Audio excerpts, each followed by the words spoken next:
Minorca, and this place is awesome. It's so sunny. Like, I've been having snow and cold and everything, but now I feel the sun. It's like my body's taking in all the vitamin D I've been missing this whole year. I am very happy. But I am not here to take in the sun. I am here to play some chess because I am playing one of the strongest chess tournaments in the world called Menorca Open. Now you may say, Anna, what do you mean strongest chess tournament? You're playing strong chess in a little island in Spain? Yes, I am. The top 60 players in this tournament pretty much are grandmasters. Everybody here I feel like is super strong, and there's several super grandmasters participating here. So this tournament is one of the strongest tournaments in the world, and I am going to be playing chess here, which is awesome. But I also kind of want to go to the pool. Okay, I'm going to stand up to say this. In my last tournament, I lost rating, but now I am rested, I am motivated, and I have practiced a lot of chess before this. I have studied. So I'm going to be giving it my very best, and I'm going to break 2100 again. That is my goal here. My other goal is to this year get 2200. So that is a goal that I've had for a very long time, and a goal that I hope to reach at some point in 2024. So I'm excited for you to join my journey. Wish me luck, even though I shouldn't think that I need luck. It's the wrong mentality. I shouldn't think that I need luck, but still. Please wish me luck in the comments. And I'm gonna do a jump that's gonna be a good luck jump. I'm not a superstitious girl, but okay. Whee! All right, let's play some chess. I don't think I've ever been this motivated for a tournament.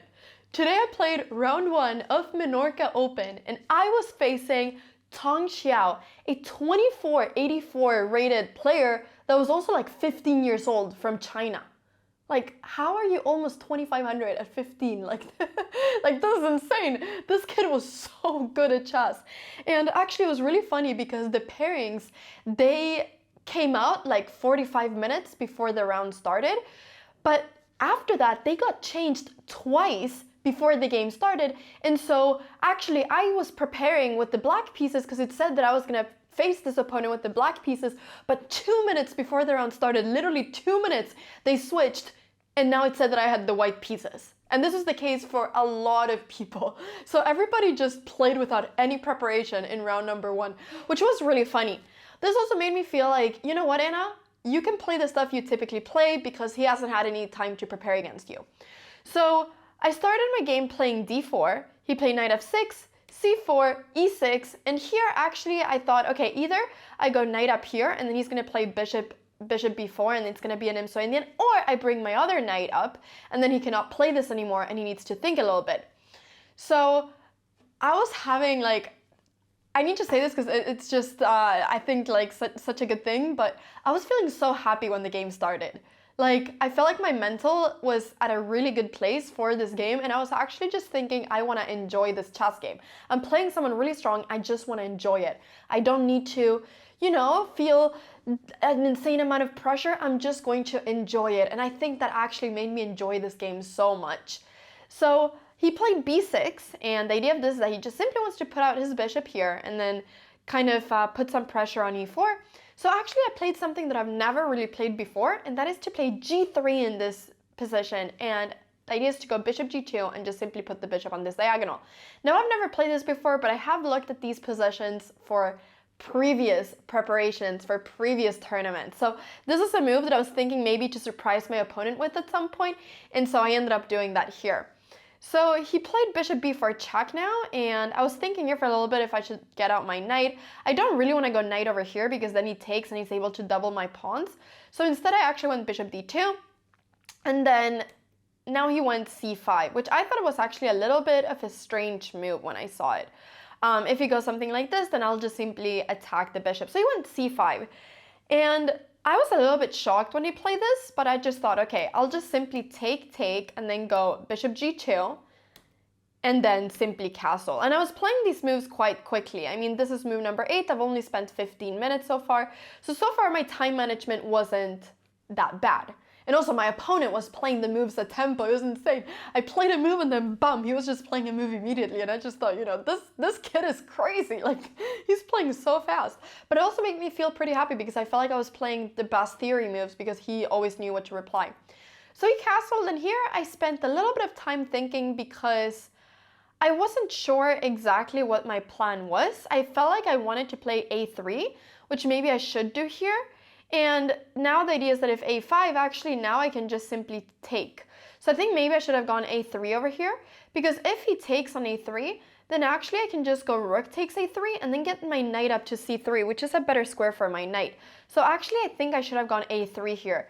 Instead I went knight d2 first, he played d6, and then I went queen b3 with the idea of attacking this pawn, but the problem is that after he defends it and I go a3, he now has this move knight a6, and now if I capture this, he captures back with the knight, which is not something that I want, because this knight will become really strong here and it's almost impossible for me to get it out of here. So I was thinking here for a bit, and now I started like really thinking, I feel like, and I ended up playing this move rook e1. Okay, here I only thought for a minute, but you know, like here I started thinking more than I should, and I was getting really intimidated by the fact that he was playing every move at tempo. Like I was getting really scared. It definitely like got to my brain somehow. So I played rook e1 with the idea of playing e4 and expanding in the center, and he played queen e7. And actually here I just decided to play e4, and I was pretty sure that he was going to reply with e5. This was the move that I was sure he was going to play, and I wasn't really sure what to do. I was actually going to go queen e3 over here was my idea, which I'm really happy about, is actually the best move. But instead he played this move knight d7, which I thought was really passive because it allowed me to play the move e5. And now he went rook c8, and all of a sudden everything felt a little bit passive. So I was spending a little bit of time here, and my mom actually gave me the rule before the game that I should maximum think about a move for 20 minutes. And I want to say this, Mom, I never thought for a move for over 20 minutes, but I did think for like about five moves, like 15 minutes each. So I did spend a lot of time, but I never spent over 20 minutes in one move. So Mom, I hope you're proud. I hope you're proud, Mom. So he played rook c8, which I thought was very strange. I couldn't really understand what his idea was. And I thought, okay, I'll just go ahead and try to improve my position. So actually something that I could do here, which is quite simple, is just to go for this, and then go knight e4, and then just try to centralize my pieces. But I decided to play this move queen e3, which I thought was good, because the idea was that if he takes, knight takes, I just thought queen takes, and I just thought that I would definitely not be worse. I thought that my queen would be very active, I'm kind of threatening d5, and I just thought I would be having a really nice position. But here, he played a move that literally made me gasp. I was going to say grasp, but I think it's gasp. It made me gasp. I went, I was so shocked. He went rook a7 here. And I was like, what is this move? Like I understood the idea of it. The idea of going here was that he wanted at some point to like reroute his pieces and go rook c7 and double up pieces on the c file. But this was very slow. What could Anna do? Anna could take on d6. Can't you go? I'm not so fond of going a move like this. I'm just wondering what would be happening in a position like this. And we have some crazy tactics.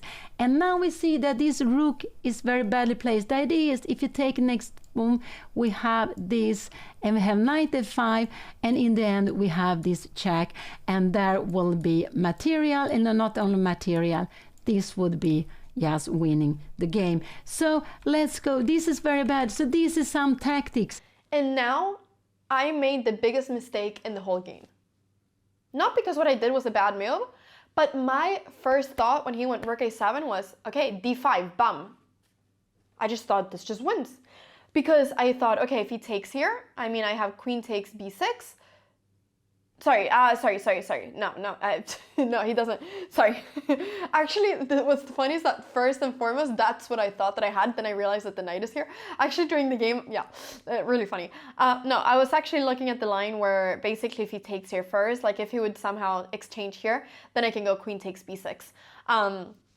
Or if he would take here and and then I'd be threatening it. But anyways, the idea of d5 is actually right now that I'm posing a lot of threats. The first threat that I have is if he does nothing, let's say he goes something like h6, then I actually am just simply threatening to go e takes d6 and after queen takes to capture the pawn on e6 and just win a pawn. So I'm just simply threatening to win a pawn. I'm threatening to take this and this. The thing is that it's not so easy to see what he's going to do. If he takes on e5, for instance, then I'll just simply be trading. And if he takes and takes, now this pawn is pinned. So maybe he can go something like knight c5. But I mean, in this position, this is such a nice position. Like, I can almost even play d6 and just get a really nice pass pawn for the rest of the game. Or even go something like rook e3 just to prevent knight d3 and then just play this position. And this is not completely winning for me, but it's definitely a very comfortable position. This is probably the best thing he has. If he does something like this, then I actually have this really nice move, which is, well, I can either play this really nice move bishop h3, or I can also take on d6. And now if queen takes d6, I actually have this really nice idea of going knight d4 and trying to put my knight on either b5 or f5. And now we see how weird the rook on a7 is. So I had the option of going d5 there, and I saw the move, but somehow I was thinking that I should just try to tie down the position as much as possible, and I should just play as safe as possible. So I thought that his pieces can almost not move right now, and so I decided to go for the move queen f4, threatening to take on d6. And this is not maybe a terrible move, but it does make me lose the opportunity of going d5, which really hurt because I had seen this move. Like, d5 was the move that I immediately saw, and it just hurt that I didn't trust my intuition enough to play that move. But I was just thinking about the fact that I should play more solid and that I shouldn't go for crazy tactics against such a strong player, which was not the right mentality. I'm not going to have that mentality anymore. But I went queen f4. I'm threatening now to take this pawn. My idea was that if he takes, takes, and takes, I'll once again just get this really nice, comfortable position. So I went d5, and now I went rook c1. Didn't want to take this rook because then I will just simply be, losing this pawn. So rook c1, he went knight f8, and now a key move that I should have done was a4. And I would actually realize later that this would be very important because my pawn on a3 is very weak. But I went h4 here so that I would maybe have ideas sometimes of going h5, h6, and if knight g6, I can kick it away. He went bishop a8 with the idea of going rook c7. And here, actually, once again, I should go a4, just so that my pawn is not hanging anymore. But I decided to take on d5, thinking that this was almost the only option that I had. So after takes, he took my rook, I took back, and bishop takes d5. And now I was getting really low on time. I only had 18 minutes, and he had 54. And actually, there's no extra time after 40 moves in this tournament, so I only had 18 minutes for the rest of the game with a 30-second increment per move. But I would never get an increment of 30 minutes like I did in Reykjavik Open. So this was a little bit of a new time control for me. So here I spent a lot of time, and actually now the best thing that I should do is just bring my knight up to the center most probably. And the idea of this is just simply that he pretty much has to take. But the reason I didn't want to do this was because I was really scared of what would happen in this position after takes, takes, and takes. And something like rook c8, I was really scared about this, and actually the eval bar kind of goes up and down in what it thinks about this. But ultimately it thinks that this is around equal. But for some reason, I was really scared of this position. But there's a lot of counterplay for me here with knight g5, as this knight is right now pinned. I'm threatening checkmate in one.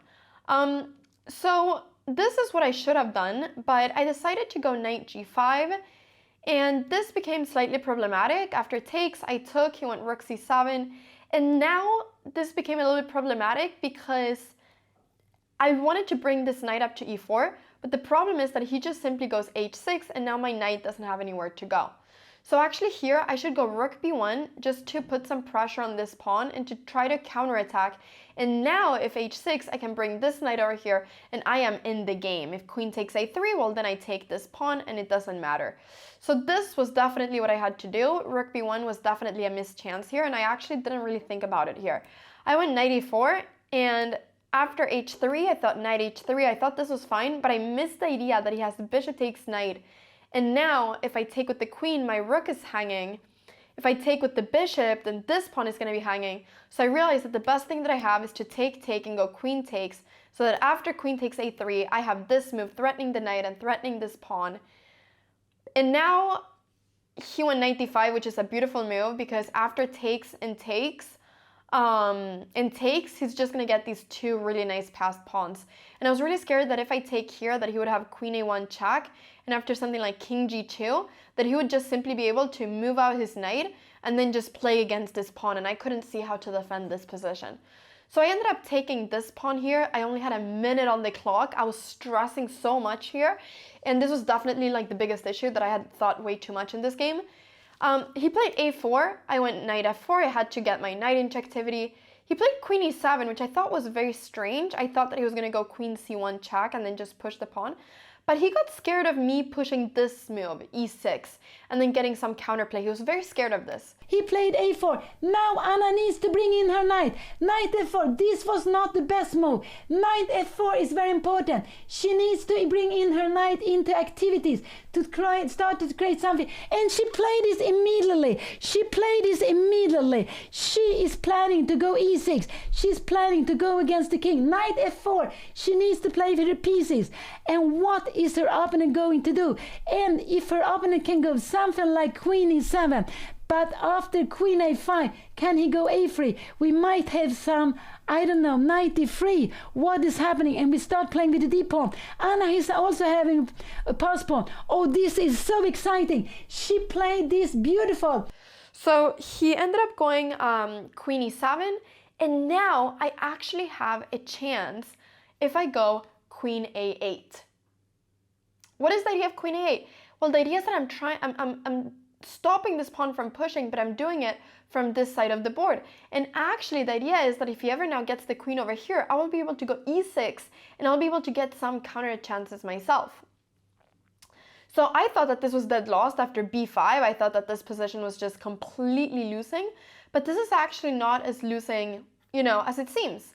I mean, I really thought that this was just completely losing, but I actually can play this position, which to me just looks pretty crazy, just because my queen is so active here. It's around equal.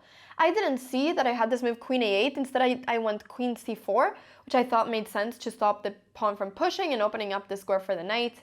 He played a3, and then here was when I made the big mistake, which was to bring back my knight to d3. Here I actually have to go queen a4, and I must put my queen behind the pawn, which was something that I didn't realize, because now he has this move queen a7, and now this pawn is just basically pushing, and I become very, very, very not active. So I went queen a2, he went queen a4, I went king h2. It was important to not place my king on g2, I realized, because there would be too many checks on this diagonal. But now, after making this knight move and not seeing that my queen must be behind the pawns, it's a very tough position for me to play. He played b5, I went d5 to try to get some counter chances. Only move that wins for him is b4, and now I went knight c1 to stop the pawn from pushing. And here I thought he was going to go queen d1. I thought that this would just win on the spot. I didn't really see what I could do against it. But he went queen a6. And I just started pushing here. I was very low on time, but probably almost anything that I do in this position is losing. But I could have tried to go something like h5.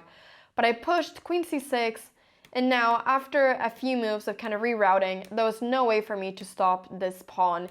Even after I made a queen, he just took it, and in this position, I resigned, because there was no way for me to prevent this pawn from either pushing or taking the knight. So I think the biggest mistakes in this game was me not trusting my intuition with d5 and going for that move, and then getting way too low on time in a game where I don't get any extra increment, and then not finding this resourceful idea of queen a8.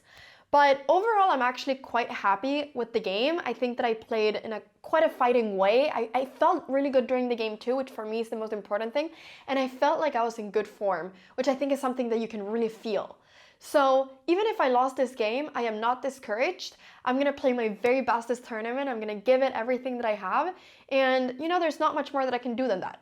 The only thing that I can do is sleep, eat healthy, and play as well as I can. There's not much more that I can do.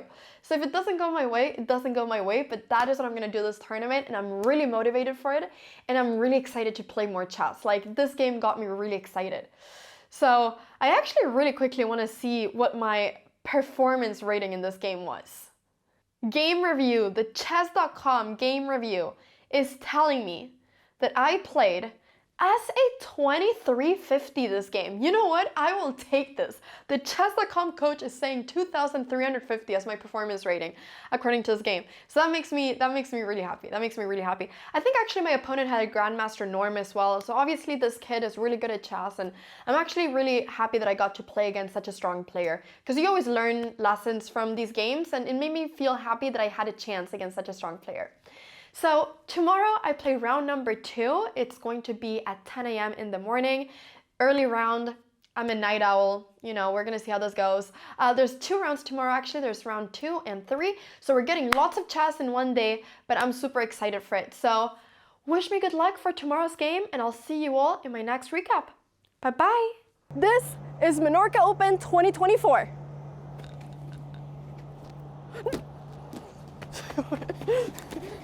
Wait, I'm gonna get this right. I'm gonna get this right. The ball is too big for this. Does this even fit? Like,